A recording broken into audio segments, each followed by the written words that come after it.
काठी रोल वाले की सफलता।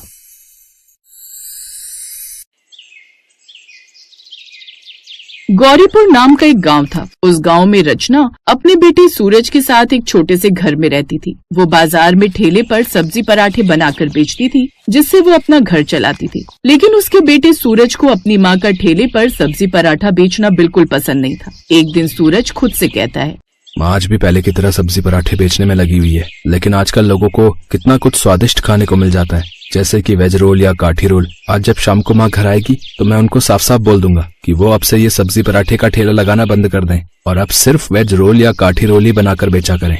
थोड़ी देर बाद शाम होती है और उसकी माँ घर पर आ जाती है। तभी सूरज थोड़ा नाराज होता हुआ अपनी माँ से कहता है, माँ मैंने पहले भी बोला था ना कि आप ये पराठे सब्जी बेचना बंद कर दो।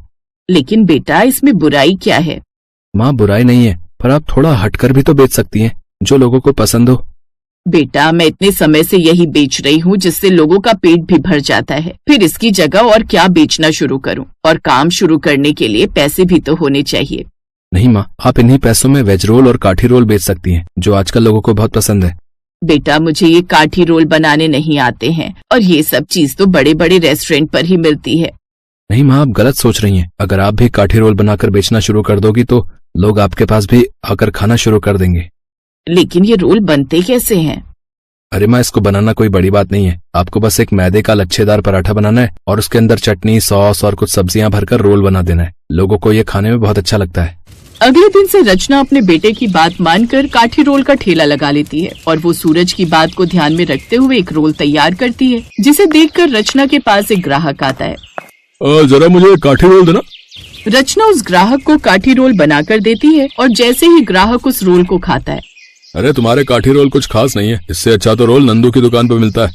वो ऐसे कहकर वहाँ से चला जाता है। तभी रचना उदास मन से कहती है, मैं कितने सालों से लोगों को पराठा सब्जी बनाकर बेचती आ रही थी, लेकिन कभी किसी ने मुझसे इस तरह की शिकायत नहीं की थी। मैं अब कल से ये रोल नहीं बेचूंगी। कुछ देर बाद जब रचना शाम को घर जाती है, तभी सूरज खुश होकर कहता है, माँ आपका आज का काम कैसा रहा? मैं कल से रोल नहीं बेचा करूंगी, क्योंकि ये काठी रोल न मुझे बनाने आते और न मेरे हाथ के बनाए हुए लोगों को पसंद आते हैं। ठीक है तो माँ, कल से आपकी जगह मैं काठी रोल बनाकर बेचा करूंगा। फिर अगले दिन से सूरज खुद काठी रोल का ठेला लाकर रोल बनाकर बेचने लगता है। आज पहली बार मैंने काठी रोल का ठेला लगाया है, पता नहीं मैं कामयाब होऊंगा भी या नहीं। सूरज जैसे ही रोल बनाने लगता है, तभी उसके पास ग्राहक रोल खाने के लिए आने शुरू हो जाते हैं, लेकिन कोई भी उसके रोल की तारीफ नहीं करता है। कैसा रोल है? इसका स्वाद बिल्कुल बेकार है भाई। भले ही दाम बढ़ा दो, लेकिन चीज तो अच्छी दो। वो ऐसा कहकर वहाँ से चला जाता है। ग्राहक की बातों से सूरज काफी परेशान हो जाता है। तभी उसका दोस्त अमन वहाँ आता है। अरे वाह सूरज, तुमने भी काठी रोल बेचना शुरू कर दिया? हाँ अमन, लेकिन मेरे बनाए हुए रोल किसी को पसंद नहीं आ रहे। अच्छा, इसलिए तुम इतने ज्यादा परेशान हो? लाओ एक रोल मेरे लिए बना दो, मैं तुम्हें बताता हूँ तुम्हारे रोल में क्या कमी है। उसके कहने पर सूरज काठी रोल बना देता है, जिसे खाकर अमन कहता है, तुम्हारे रोल में बस छोटी छोटी कमियां हैं। कैसी कमियां हैं मुझे बताओ। पहले तो तुम इस पराठे को कुरकुरा करके सेका करो और इसके अंदर हरी सब्जियां और सॉस दोनों डाला करो। इस रोल में भरने वाली सब्जियों को अच्छी तरह काटा करो और तुम साथ में अलग अलग तरह के रोल भी बनाया करो, जैसे पनीर काठी रोल, मशरूम काठी रोल। जब किसी को पनीर काठी रोल चाहिए तो पनीर की उसके अंदर फिलिंग अच्छे से भर दो, और जब किसी को मशरूम काठी रोल चाहिए तो उसकी फिलिंग भर दो। और जब आने वाले इंसान को ये दिखेगा कि तुम्हारे पास 2-3 तरह के रोल हैं, तो तुम्हारा सामान और ज्यादा बिकेगा। और अगर कोई क्रीम डालने को बोलेगा तो तुम उसके अंदर क्रीम भी डाल सकते हो। अब तुम मेरे लिए एक और काठी रोल बनाओगे, वो भी मेरी सारी बातों को ध्यान में रखकर। अब की बार सूरज अमन की सारी बातें ध्यान में रखकर काठी रोल बनाता है, और इस बार उसका बनाया हुआ रोल बहुत स्वादिष्ट बनता है। फिर जैसे ही अमन उस रोल को खाता है, तुम्हारा ये काठी रोल मुझे बहुत पसंद आया है, और जब तुम रोज इसी तरह रोल बनाओगे तो और अच्छा काठी रोल बनाना सीख जाओगे। फिर देखना तुम्हारी भी एक अपनी काठी रोल की दुकान होगी। अमन अपनी बातों से सूरज को हिम्मत देता है और अब सूरज अपनी पूरी मेहनत और लगन से काठी रोल बनाना शुरू कर देता है। ऐसे कुछ दिन गुजर जाते हैं। फिर एक दिन उसकी माँ उससे पूछने लगती है, क्या बात है सूरज, तुम्हारे बनाए हुए रोल तो बहुत बिकने लगे हैं।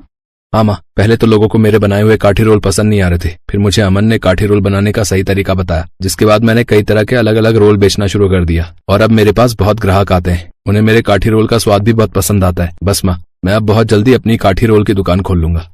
अरे तुम तो बहुत दूर की सोच रहे हो, इतनी जल्दी ये सब कैसे होगा? माँ आप चिंता मत कीजिए, मैं सब कर लूंगा, बस आप मुझे मेहनत करने दीजिए। फिर एक दिन उसकी माँ खुद से कहती है, सूरज कितनी मेहनत कर रहा है अपने काम को बड़ा करने के लिए, और जब वो इतनी मेहनत कर रहा है तो कहीं ना कहीं मुझे भी उसकी मदद करनी चाहिए। जब हम दोनों मिलकर मेहनत करेंगे तो काम और ज्यादा अच्छा होगा। ये सोचकर रचना सूरज के ठेले पर जाती है। माँ आप यहाँ, आपकी तबीयत तो ठीक है? हाँ मेरे बेटे, मेरी तबीयत बिल्कुल ठीक है। माँ अच्छा माँ, तो आप यहाँ बैठ जाओ, मुझे अभी बहुत सारे काठी रोल बनाने हैं। तभी तो मैं आई हूँ, ला मैं तेरी मदद करा देती हूँ। ग्राहकों की लाइन देखकर रचना कहती है, सूरज मुझे सच में यकीन नहीं हो रहा कि तुमने अकेले ने अपना इतना अच्छा काम बना लिया है। मैं तो पराठा सब्जी बेचकर ये कभी नहीं कर पाती, लेकिन तुमने आज ये काठी रोल बेचकर अपनी लगन और मेहनत से सफलता हासिल कर ली है। माँ अभी तो मैंने कुछ हासिल किया ही नहीं। अपनी सफलता तो मैं तब मानूंगा जब अपनी एक दुकान का मालिक बन जाऊंगा और लोग मेरे यहाँ काम किया करेंगे।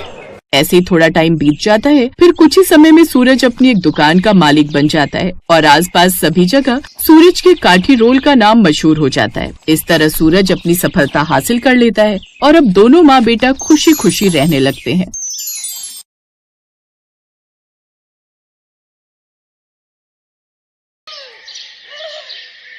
बहू, आज तेरी पहली रसोई है। हमारी झोपड़ी के पीछे चूल्हा बना हुआ है, वहीं पर हम लोग खाना बनाते हैं। सासू माँ, हम लोग भी मिट्टी के चूल्हे पर ही खाना बनाते थे। बताइए क्या बनाना है खाने में? बहू ऐसा कर, सबके लिए 4-4 रोटी बना ले, मैं तब तक प्याज काट लेती हूँ। तभी वहां पर पायल की ननद मोहिनी आ गई। माँ, आज भाभी पहली बार हमारे घर आई हैं, हम उन्हें प्याज रोटी खिलाएंगे। अब क्या कर सकते हैं बेटा। मोहन घर के बाहर से उनकी ये सब बातें सुन रहा था। उसकी आंखों से आंसू छलक रहे थे। खैर, पायल ने सबके लिए रोटियां बना दी और सभी लोग बैठकर खाना खाने लगे। सभी लोग खाना पीना खाकर सो गए। अगली सुबह मोहन जल्दी उठ गया। उसने अपना बोरा उठाया और बाहर कबाड़ बिनने निकल गया। आजकल लोगों ने कूड़ा कचड़ा तो सड़क पर फेंकना ही बंद कर दिया है।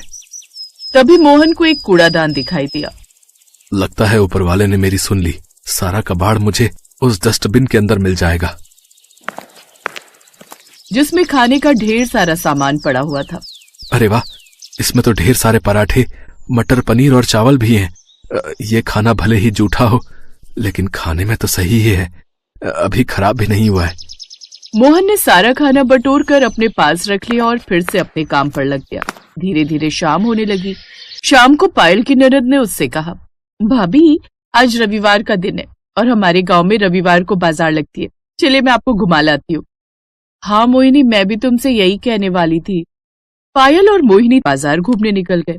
उनके पास पैसे तो थे नहीं कि वो शॉपिंग कर पाए। बाजार की रौनक देखकर ही वो अपना दिल बहला रही थी। तभी अचानक मोहिनी एक मोमोज के ठेले को बहुत ही ध्यान से देखने लगी। क्या हुआ मोहिनी, तुमको मोमोज खाना पसंद है क्या? भाभी, आज तक हमने कभी भी मोमोज नहीं खाए, बस देखकर ही मन बहला लेते हैं। चलो ठेले के पास चलते हैं, मोमोज की महक भी ले लेंगे। हाँ हाँ भाभी, ये आपने बिल्कुल सही कहा। दोनों ननद भाभी मोमोज के ठेले के पास जाकर खड़े हो गए। ये दोनों बस खड़ी थी। तभी ठेले वाले ने कहा, हाँ बहन जी, कितने प्लेट मोमोज लगा दूं? अरे नहीं भाई साहब, हम तो बस देख रहे थे कि मोमोज बनते कैसे हैं। हमारे पास मोमोज खरीदने के लिए पैसे नहीं है। शाम हुई नहीं कि तुम जैसे भिखारी तुरंत भीख मांगने आ जाते हो। चलो निकलो यहाँ से, यहाँ कुछ नहीं मिलेगा फ्री में। चाचा पागल हो गए हो क्या? हमने आपसे कब भीख मांगी? मोहिनी चलो यहाँ से, इनसे बहस मत करो। हमारे पास पैसे नहीं और फालतू में यहाँ खड़े हैं तो उन्हें ऐसा ही लगा होगा कि हम भिखारी हैं। पायल और मोहिनी उसी वक्त मार्केट से अपने घर की तरफ पैदल ही चल पड़ी। मोहिनी, मैंने मोमोज बनाने का तरीका उस ठेले वाले का देख लिया था। अगर मुझे मोमोज बनाने का सामान मिल जाए तो मैं उससे भी स्वादिष्ट मोमोज बना सकती हूँ। क्या बात है भाभी, आप तो बड़े तेज हो। खैर, पायल खाना बनाने ही वाली थी कि तभी राकेश कूड़ेदान से उठाया हुआ खाना लेकर घर पहुंच गया। रुक जाओ पायल, आज खाना बनाने की कोई जरूरत नहीं है। देखो मैं कितना अच्छा स्वादिष्ट खाना लेकर आया हूँ तुम सबके लिए। अरे बेटा, इतना अच्छा खाना तुझे कहाँ से मिल गया? आज मार्केट में एक शादी पार्टी हो रही थी, मैं वहीं पर कबाड़ उठाने गया था, तो लोगों ने मुझे खाना पैक करके दे दिया। क्या बात है भैया, कितने सालों बाद हम इतना अच्छा खाना खाने वाले हैं। थोड़ी देर में सभी लोग एक साथ बैठकर कचरे का उठाया हुआ खाना खाने लगे, लेकिन इस बारे में मोहन के अलावा किसी को नहीं पता था। उन्हें खुशी खुशी खाना खाता देख मोहन खुश भी हो रहा था और उसके अंदर एक दर्द भी था। कितना बदनसीब हूं मैं। अपने घर वालों को कचरे का उठाया हुआ खाना खिला रहा हूं, लेकिन कोई बात नहीं, खाना खराब तो है नहीं। इसी बहाने इनके चेहरों पर थोड़ी सी खुशी तो आई। लेकिन आधी रात में ही सभी का पेट खराब होने लगा। सभी लोग बार बार लोटा लेकर खेतों में शौच के लिए जाने लगे। मोहन भी कई बार शौच करने गया।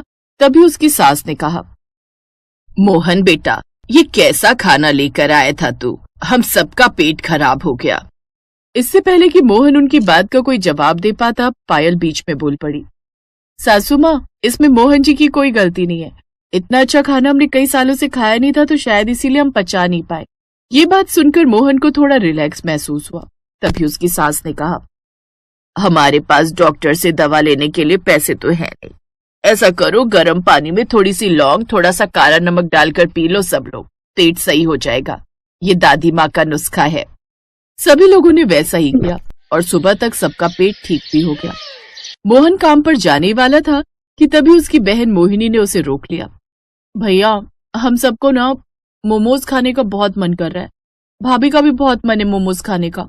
उन्हें मोमोज बनाना आता भी है। शाम को जब आप आना तो मोमोज बनाने का सामान लेते आना। बहन, मोमोज बनाने का सामान बहुत महंगा मिलता है। प्याज, आलू, हरी मिर्च, लहसुन, ये सब तो हम अपने घर के बाहर खुद ही उगा लेते हैं। जो पैसे मैं कमाता हूँ उससे घर चलना ही मुश्किल है। फिर भी मैं कोशिश करूंगा।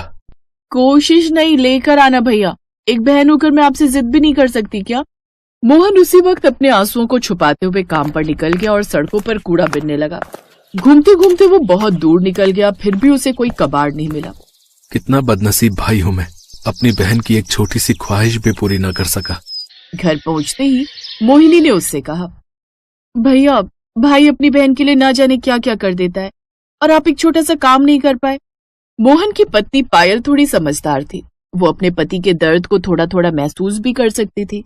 इसलिए मोहन के बोलने से पहले ही उसने कहा, पायल, हर भाई चाहता है कि वो अपनी बहन की हर ख्वाहिश पूरी करे।